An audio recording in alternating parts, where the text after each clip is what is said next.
Ce type-là a fait 10 ans de scène avec son meilleur ami qui s'appelait Elise Moon. Donc quand on est, je pense que oui, ça bon, c'est pas rien. Ensuite, il était antiraciste militant. Il s'est présenté à Dreux contre le Front National et il est arrivé à ses problèmes en critiquant, comme on l'a dit tout à l'heure, non seulement l'État d'Israël, mais quelque chose encore de plus précis, comment dirais-je, la violence des colons extrémistes israéliens de la bande de Gaza, que d'ailleurs à un moment donné Sharon a délogé lui-même.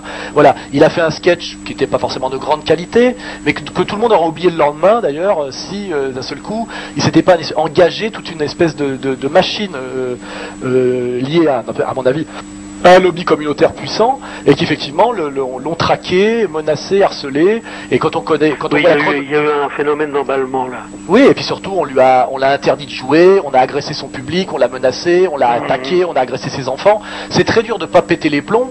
Et les deux, je crois, une des deux condamnations qu'il a eues jusqu'à ce jour est une phrase qui sort lors d'une conférence de presse alors que une milice vient d'attaquer son théâtre et de blesser avec une espèce de bombe incendiaire une petite fille de 9 ans marocaine. Donc il dit, ces mecs-là qui sont des négriers, et il désigne les types que la police vient d'arrêter. Et il a été condamné parce qu'on a prétendu qu'il désignait tous les juifs enfin les juifs comme catégorie. Ce qui à mon avis c'est un mauvais procès qu'on lui a fait. Et ce que je trouve très inquiétant, c'est qu'on ait pu faire d'un métis noir antiraciste le fils spirituel de Hitler en 3 mois par un énorme travail de harcèlement communautaire et médiatique, ce qui prouve qu'on peut je veux dire, on peut faire avec n'importe quoi de n'importe qui quand on a les moyens et la volonté d'eux. C'est ça qui est très inquiétant. Et ce que je trouve très inquiétant, c'est qu'il n'y ait pas eu une association de comiques qui se soit créée pour dire on ne touche pas à un saltimbanque français, que tout le monde l'a lâché progressivement par lâcheté, qui s'est retrouvé tout seul, obligé aujourd'hui de jouer au Québec.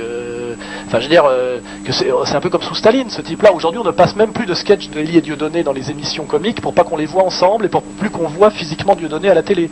Ça, c'est plutôt ça que je trouve inquiétant et sordide, quoi. Voilà. Oui, il reste tout de même directeur de son théâtre à Paris. Oui, bah c'est pour ça qu'il a survécu, excusez-moi, hein, parce que sans ça, il aurait disparu. Hein.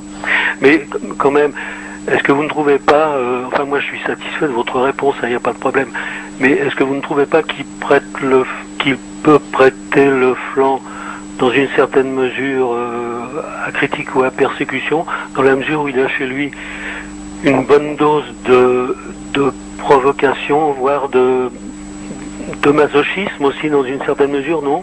Non, je pense que c'est un type qui a refusé de baisser son froc. C'est-à-dire que dès lors qu'il a compris qu'il était victime d'une injustice et que les antiracistes qui le tapaient sur l'épaule en disant « t'es un bon nègre » quand il faisait campagne à Dreux contre le Front National, dès lors qu'il a lutté pour les mêmes convictions pour les Palestiniens, les mêmes qui lui avaient dit qu'il était un bon nègre lui ont dit à ce moment-là qu'il était un sale nègre et qu'il était le fils de Farrakhan.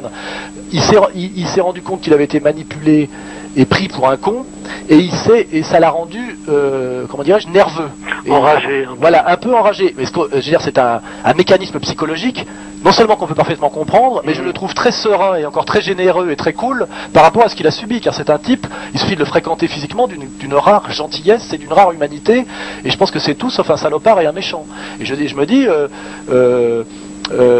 je suis pas sûr que n'importe quel autre comique subissant le même genre de persécution et d'injustice s'en se serait sorti aussi peu atteint que lui, car s'il est resté le même, hein, il est sympa comme tout, il y a pas, je crois que ce type-là n'a aucune haine raciale, il en est incapable. Par contre, effectivement, il a une certaine dent contre un lobby communautaire puissant qui s'appelle, je pense, le lobby sioniste, quoi. Je veux dire, tout le monde a compris aujourd'hui que ça existait et que ces gens-là défendent des convictions qui sont les leurs et la fin justifie les moyens et ils cognent dur, quoi. Voilà.